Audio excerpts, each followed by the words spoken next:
നമ്മൾ ഈ ഓയിൽ തയ്യാറാക്കാനായിട്ട് ഉപയോഗിച്ചിരിക്കുന്ന എല്ലാം തന്നെ നാച്ചുറൽ ആയിട്ട് നമ്മുടെ പ്രകൃതിദത്തമായിട്ടുള്ള അതുപോലെ ആയുർവേദ മൂലികകൾ തന്നെയാണ്. ഹായ് ഫ്രണ്ട്സ്, എല്ലാ കൂട്ടുകാർക്കും ടിപ്സ് ഫോർ ഹാപ്പി ലൈഫിന്റെ ഇന്നത്തെ വീഡിയോയിലേക്ക് സ്വാഗതം. എൻ്റെ പേര് യുജിൻ. നമ്മൾ ഇന്നത്തെ വീഡിയോ എന്ന് പറയുന്നത് ഒരു സ്കിൻ ബ്രൈറ്റനിങ്ങിന് ഉപയോഗിക്കാവുന്ന ഒരു ഹെർബൽ ബോഡി ഓയിലാണ്. അപ്പോൾ അത് ഓയിൽ ഞാൻ തയ്യാറാക്കിയിട്ടുണ്ട്. ഇതിൻ്റെ റെസിപ്പി ഞാൻ പറയാം. അതുപോലെ തന്നെ ഇതിൻ്റെ കുറേ ഗുണങ്ങളുണ്ട്. ഇത് നമ്മുടെ ഡ്രൈ സ്കിൻ ഉള്ളവർക്ക് വളരെ നല്ല ഒരു ഓയിലാണ്.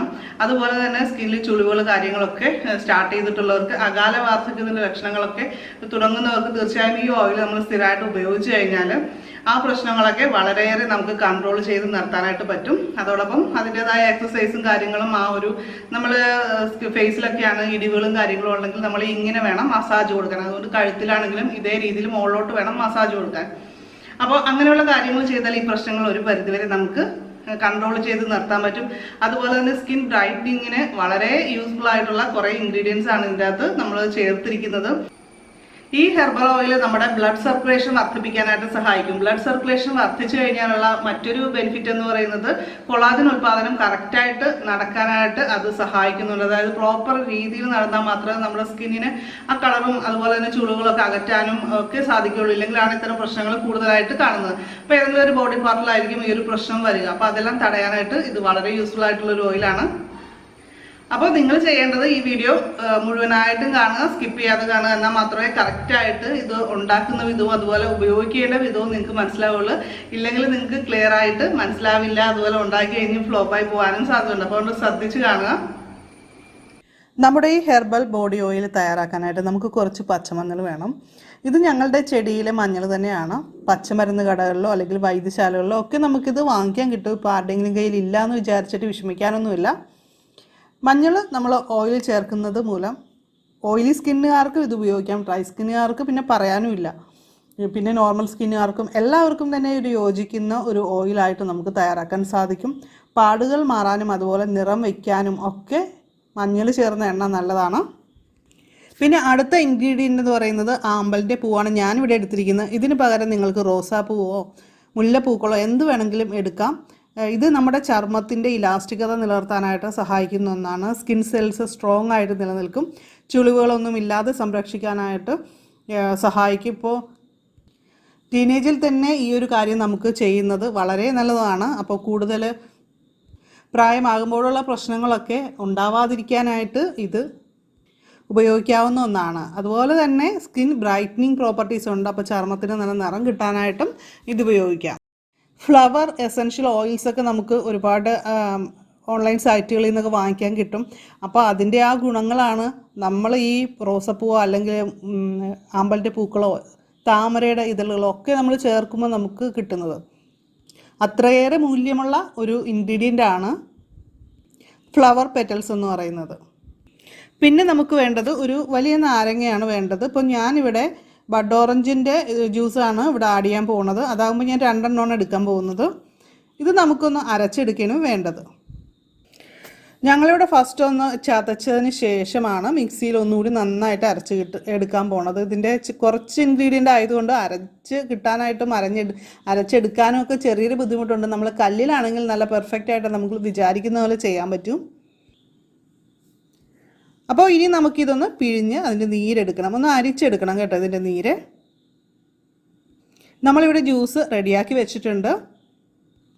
അപ്പോൾ ഓയിൽ പ്രിപ്പയർ ചെയ്യാനായിട്ട് നമ്മൾ വെളിച്ചെണ്ണയാണ് എടുത്തിരിക്കുന്നത്. നിങ്ങൾക്ക് വേണമെങ്കിൽ ഒലിവ് ഓയിൽ എടുക്കാം, ബദാം ഓയിൽ എടുക്കാം. അത് ഓരോരുത്തരുടെയും ഇഷ്ടമനുസരിച്ച് ചെയ്യാം. കട്ടി കുറഞ്ഞ ഓയിൽ എടുക്കുന്നതായിരിക്കും നല്ലത്. ഞാൻ ഈ പറഞ്ഞതിൽ ഏതെങ്കിലും എടുക്കുക. അതേപോലെ തന്നെ തയ്യാറാക്കി വെച്ചിരിക്കുന്ന നമ്മൾ എത്രത്തോളം ജ്യൂസ് എടുക്കുന്നു അതിൻ്റെ ഒരു ഇരട്ടിയോളം നമ്മൾ ഓയിൽ എടുക്കണം. ഇനി നമുക്ക് ഓയിൽ ഒഴിച്ചു കൊടുക്കാം. അതേപോലെ തന്നെ നമ്മൾ തയ്യാറാക്കി വെച്ചിരുന്ന ജ്യൂസും ഇതിലേക്ക് ചേർത്ത് കൊടുക്കാം. എണ്ണ ഒഴിക്കുമ്പോൾ ഈ പാത്രത്തിൽ വെള്ളമൊന്നും പാടില്ല കേട്ടോ, അല്ലെങ്കിൽ പൊട്ടിത്തെറിക്കാനായിട്ട് സാധ്യതയുണ്ട്. അപ്പോൾ അതൊന്ന് ശ്രദ്ധിക്കണം ആദ്യമായിട്ടൊക്കെ ചെയ്യുന്നവർ. നമ്മൾ ഈ ഓയിൽ തയ്യാറാക്കുന്ന സമയത്ത് തീ എപ്പോഴും കുറച്ച് വേണം ചെയ്യാനായിട്ട്. പെട്ടെന്ന് ഉണ്ടാക്കിയെടുക്കേണ്ട ഒന്നല്ല, നമ്മളത് കുറച്ച് ടൈം എടുത്തിട്ട് വേണം ചെയ്യാനായിട്ട്. അതുകൊണ്ട് തന്നെ നേരെ ഉള്ളപ്പോൾ വേണം ഇതൊക്കെ ചെയ്യാനായിട്ട് ഇരിക്കാനായിട്ട്. ഇതിൻ്റെ ജലാംശമാണ് ഈ പൊട്ടുന്നത്.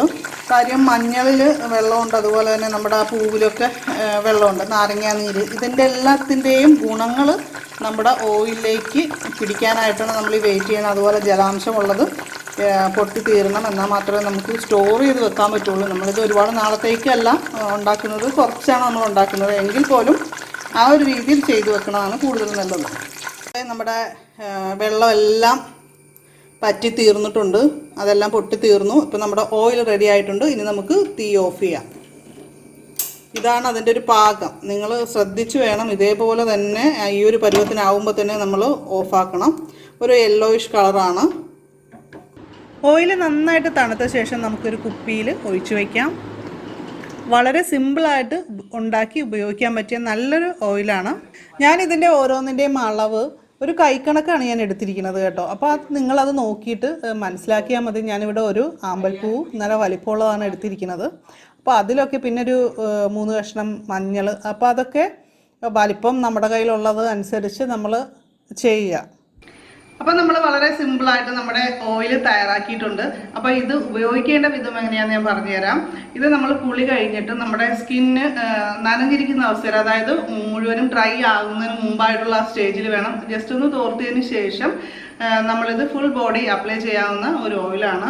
ജസ്റ്റ് കുറച്ചെടുത്താൽ മതി. നമ്മുടെ കയ്യിലെ ഓയിൽ വളരെ ചെറിയ ക്വാണ്ടിറ്റിയിൽ എടുത്തിട്ട് നമ്മൾ സ്കിന്നിൽ മസാജ് പിടിപ്പിക്കുക. ഇത് നമ്മൾ വൈകുന്നേരത്തെ കുളിക്ക് ശേഷമാണ് ചെയ്യേണ്ടത്. അതിനുശേഷം നമുക്ക് നമ്മുടെ സ്കിന്നിലേക്ക് 1 മണിക്കൂറൊക്കെ ആകുമ്പോൾ നന്നായിട്ട് അബ്സോർബ് ആയിട്ടുണ്ടാവും. പിന്നെ നമുക്ക് ആ ഓയിൽ വെച്ചിട്ട് തന്നെ കിടന്നുറങ്ങാം. രാവിലെ നമുക്ക് സാധാരണ പോലെ കുളിച്ചാലും മതിയാകും.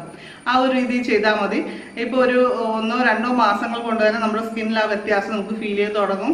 ഇത് കണ്ടിന്യൂസ് ആയിട്ട് ഉപയോഗിക്കാം. ഇത് നമ്മൾ സ്റ്റോപ്പ് ചെയ്യേണ്ട കാര്യമൊന്നുമില്ല. അങ്ങനെ ഉപയോഗിക്കാൻ പറ്റിയ ഒരു സിമ്പിളായിട്ട് ചെയ്യാൻ പറ്റിയ ഒരു ഓയിലാണിത്. ഒരുപാട് പേര് ചോദിക്കാറുണ്ട് പിഗ്മെന്റേഷൻ, അതുപോലെ തന്നെ കരിമംഗലം, ഇത്തരം പ്രശ്നങ്ങൾക്ക് എന്ത് ചെയ്യണം. തീർച്ചയായിട്ടും ഈ ഓയിൽ കൂടി നിങ്ങൾക്ക് യൂസ് ചെയ്യാം. ഇപ്പോൾ അടുത്ത് കല്യാണമൊക്കെ ഫിക്സ് ചെയ്തിരിക്കുന്ന ആൾക്കാരുണ്ടാവും. അപ്പോൾ അങ്ങനെയുള്ളവർക്ക് ചെയ്യാൻ പറ്റിയ മറ്റൊരു കാര്യം കൂടി, അവർ 1 സ്പൂൺ തുളസിയില നീരെടുക്കുക. അത് നമ്മളൊരല്പം തേൻ ചേർത്തിട്ടോ തേൻ ചേർക്കാതെ കഴിക്കാം. അത് നമ്മൾ കഴിക്കുന്നത് നമ്മുടെ സ്കിന്നിൻ്റെ നിറം വർദ്ധിപ്പിക്കാനും അതുപോലെ സൗന്ദര്യം വർദ്ധിപ്പിക്കാനും ഒക്കെ വളരെ നല്ലതാണ്. അപ്പോൾ ഇന്നത്തെ വീഡിയോ കൂട്ടുകാർക്ക് ഇഷ്ടമായിട്ടുണ്ടെങ്കിൽ ലൈക്ക് ചെയ്യുക. അതുപോലെ നിങ്ങളുടെ ഫ്രണ്ട്സിനും റിലേറ്റീവ്സിനും ഒക്കെ ഒന്ന് ഷെയർ ചെയ്ത് കൊടുക്കുക. നിങ്ങൾക്ക് അടുത്ത വീഡിയോ എന്ത് വേണം അങ്ങനെയുള്ള കാര്യങ്ങളൊക്കെ തീർച്ചയായിട്ടും ഈ വീഡിയോയുടെ താഴെ കമൻറ്റ് ചെയ്യാം. അപ്പോൾ നമുക്ക് മറ്റൊരു വീഡിയോയിൽ വീണ്ടും കാണാം. എല്ലാവർക്കും നല്ലൊരു ദിവസം ആശംസിക്കുന്നു. നന്ദി, നമസ്കാരം.